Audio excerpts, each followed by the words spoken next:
Thank you. Thank you so much. So thanks for having me back, right? So I presented to you all in the spring, I think, maybe late winter, early spring, talking to you about our grant-funded program, Optimizing Care for Hospitalized Individuals with Intellectual and Developmental Disabilities. And that project is funded by a state foundation here in New York called the Mother Cabrini Foundation. And we had the good fortune of working with Dr. Alley as a consultant to help us support the development of the curriculum. And we were able to deploy that across 3 hospital systems, as you said, Nancy, in New York State. So Erie County Medical Center, the Catholic Health System, and then Rochester Regional Hospital, which has a very large footprint here in New York State. And so our program, as I talked to you all about previously, was 13 modules. We deployed it to nurses working in the hospital setting. And so what I wanted to share with you all is the results of our intervention and sort of where we're at. And I have a little video to share too at the end of that. So does that sound like a good deal? Sounds perfect to me. Yep. Great. Everybody good with that? Great. So I'm going to share my screen. Y'all can see that? Yes. Great. We can see it from our. Great. So I'll remind you of our pilot and what the objectives were. And so we were looking why we're doing this work, as we know that persons with IDD certainly don't always have the best outcomes as it relates to hospitalization. And so we really wanted to do something significant to begin to address it and refine the intervention. And so why we do what we do is ultimately to support person and family-centered equitable care delivery for people with intellectual and developmental disabilities in hospital settings. We want to improve. What we did was to improve the knowledge, skills, and competencies of nurses working in hospitals who, as I said last time, we've not had a lot of training and formal education around how best to care for people with intellectual and developmental disabilities. We were able to talk with those 3 hospital systems, and we actually enrolled. Our aim was to get about 90 nurses across the 3 hospitals. We actually had over 110 participate and complete the program, which was great. And then, of course, we were doing this in an online way. So the nurses basically plugged into a program that was online and participated in the 13 learning modules that I talked about. And we did an evaluation. We wanted to understand what the change in knowledge, skills, and confidence were for the nurses that participated in the program, understand their comfort level with working with people with intellectual and developmental disabilities, because as we know, lack of knowledge or exposure contributes to sort of attitudes and beliefs about people with IDD that we want to kind of work on correcting. We wanted to understand the program's effectiveness relative to other continuing education they may take, find out which content was most important to them. And this information is helping us to develop these modules further and get them out to deployment across the nation. So when we look at the nurses that participated in our program, you can see that the lion's share of the large majority of nurses were between the ages of 35 and then going up to retirement age plus. So we definitely had experienced nurses, the majority of experienced nurses working with us on this program. No surprise that the majority of the nurses were female, but we do have some diversity in our workforce growing. So there were some males in there. The majority of our population that participated was Caucasian, but again, some signals about diversity in there, and that has more to do. This is reflective of the demographics of the the ethnic demographics of the hospitals themselves. Many of our nurses were quite experienced with more than 20 years, as I said before, followed by 4 to 10 years, and then by somewhere between 11 and 19 years. So these folks had experience. They were practiced. They were seasoned nurses in their hospital system.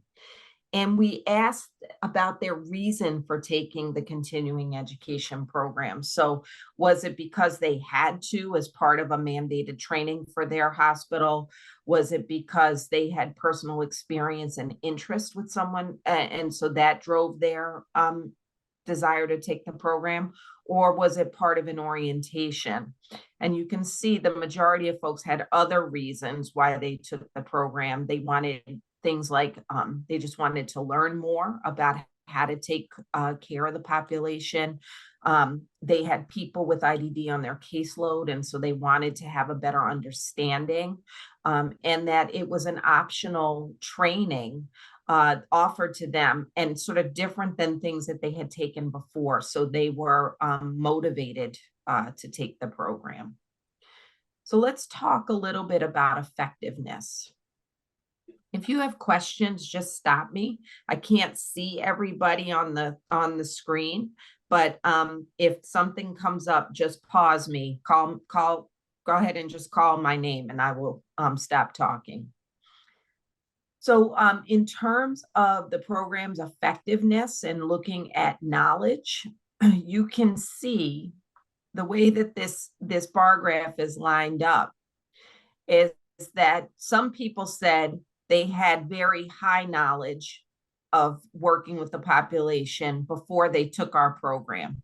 But you can see those numbers in terms of knowledge, confidence, and skills, you can see those numbers bumped up after they took the program quite significantly. And people that moved from having very low knowledge, skills, and confidence sort of moved over to feeling more knowledgeable, more confident, and more skilled in terms of caring for the population in a hospital setting. So that was a positive finding for us, that the program was helpful. When we look at knowledge specifically, and so we gave them a test, a 5-question test before they took the module and then after they took the module. And there was significant improvement in terms of their knowledge related to how to care for the population. And so we are confident based on our analysis that knowledge was improved because of our programs. And so some examples where there were big jumps were around promoting provider-patient relationships, where we talked about the importance of communication and teaming. Another place which had a lot of positive feedback from the nurses was around creating sensory smart spaces. So how do we improve sensory availability of sensory modalities or experiences for the patient while they're in the hospital? And then the understanding, preventing, and de-escalating behavioral mental health concerns was also a big jump in terms of people's scores. And you might guess that hospitals staff worry about that a bunch these days, and so there's a big interest in that material, such that we are not using medication and restrictive measures to help manage behavior, that we are able to work with a patient while they're in the hospital, work with their fear, work with their anxiety, and not just sort of push that off as a behavior problem. Does that make sense what I'm saying? Yeah. Okay. Thank Yes. you. To me. Thank you. Makes a lot of sense. Okay. In terms of people's comfort in situations, or like talking with a person with IDD, talking with a family member of a person with IDD, and you can see the rest of that on the slide. We had some really nice improvement with nurses' comfort level. And the things that stand out to me here are around developing a plan of care with the patient. we got feedback from the nurses that you guys gave us skills for how best to talk with folks, the important role of the family member or the caregiver, how to think about talking to the group home where that patient might go to when they go back to their residence afterwards, how to talk with the staff. That was a big bump. And of course, that's important because when we're not talking to one another, things fall through the cracks, and that contributes to the outcomes not being so great.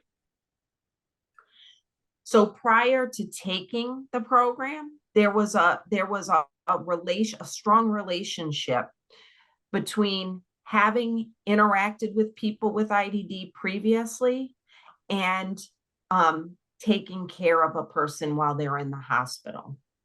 And so when nurses say they had a family member or they have a friend or they're in a community where they're engaging with people with IDD, their level of comfort in terms of providing care to the population was highest. And so that's an important feature that we can talk about when we are teaching nurses and physicians and other healthcare professionals about the population. How do you get involved? How do you stay connected so that when a person shows up to the hospital, you're not sort of not using your best thinking because of maybe fear or preconceived notions, etc. It's also important to note that 72% of the people that participated in our program had little or no previous experience working with the population. So that we have some opportunity there. And I think things like Special Olympics, for instance, is a nice way to get people connected. Of course, there are other ways, but that's important. In terms of how they thought our program was, in terms of how to access it and using it, 80% of the folks thought our program was much better than average or better than average compared to other continuing education programs they took. They thought the program was useful. 80% thought the program was useful, that the links, and we have a lot of resources for nurses outside of the program that they can take. That was rated well. They also thought the format and the delivery of the content was better than average. So that all tells us that the way that we went about doing this worked really well, and we should maintain that. In terms of the influence on their comfort and confidence in providing care, they thought the information we provided was very influential or somewhat influential. So that was good in terms of moving the needle on how they're doing their work. We also, they felt like the program was helpful in terms of the care that they provided to patients with IDD. They thought the content was very influential, as well as their own sense of satisfaction with their care delivery to people with IDD had a big impact on how they felt, how felt about how good they felt about their ability to take care of folks. And then in terms of outcomes, patient outcomes, they felt the program had a big impact on how outcomes went for patients. So things like getting discharged in a timely manner, communication around discharge, providing interventions, knowing what the patient needed such that it did not cause a negative outcome for a patient. Those things were they felt the program was very helpful in that regard. So this is a lot of information on this slide, but I want to point out a couple of things. Overall, people felt that the material, how the material will influence their practice. What could they use what they were learning right away, and would they recommend this program? Those were all really quite positive. And you can see we had 100% almost across the board in terms of how useful the program was. In fact, people said they could use the information we taught them to apply to other populations, not just people with IDD. So that makes the information more robust in that regard, more helpful to them, more likely that nurses are going to recommend it because it has universal skills. And in terms of whether or not people were surprised about what they learned, not so much. Some things were spot on. They had some existing knowledge base, but most people did feel that the information was novel, and they learned some things. So that's great. When we asked about usefulness of the modules, remember that we taught them about all kinds of things. We taught them about how to do an assessment, how to work as a team, how to communicate, how to think about pain assessment. Of the modules, the things that stood out to people, and I'm sorry for the error on the slide, but in terms of rating, they liked the effective communication module the best, followed by the pain assessment, how to do an accurate pain assessment for people with IDD, understanding the behavioral mental health stuff that shouldn't surprise you based on what I said a few minutes ago, preparing patients for inpatient procedures, how to reduce anxiety and facilitate cooperation, right? And then the clinical assessment. So based on these findings, what we're doing is we are taking these modules and we are developing them more to be more interactive for a learner. And we are planning to put them into a company's library for national distribution, such that nurses all over the country will be able to access this content and utilize it to improve their practice. So other things, just in getting ready to close here, other summaries from our survey. We know, as I said already, there was improvement in knowledge, skills, and confidence. People who had experience with people with IDD had more comfort in providing care to people with IDD. Most of the folks felt this program was better than other continuing education programs. Most of our population have provided care to people with IDD since they took the program, and they feel like the program has been enormously helpful. And then I said the last bullet already, that we are looking to develop this content further so that it's more interactive, more engaging, and that it'll have people will have national access.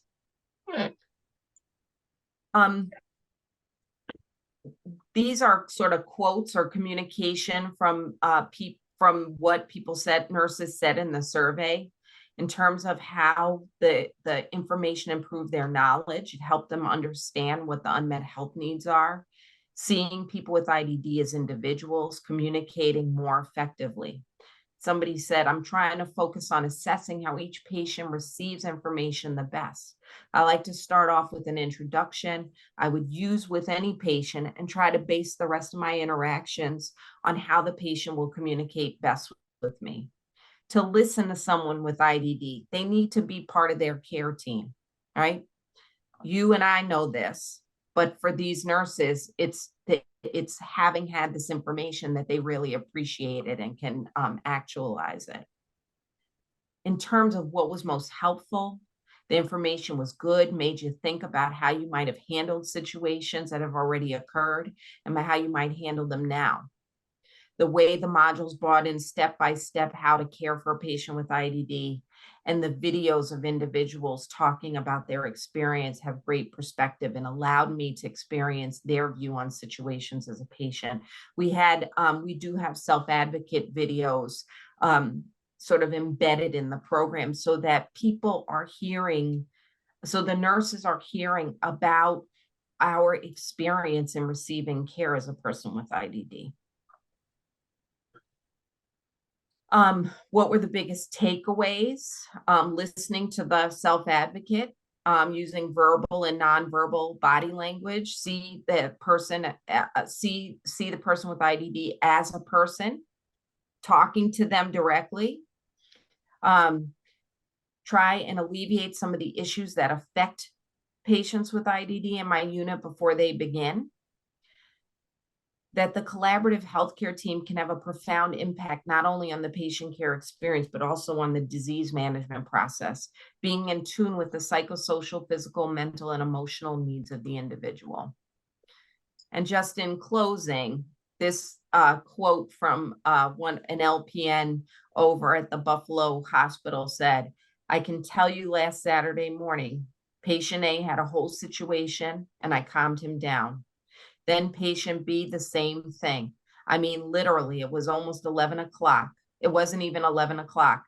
Knowing that I was the one to calm them down, there's something to be said in that. Wow, me." So somebody felt like they really, they got it.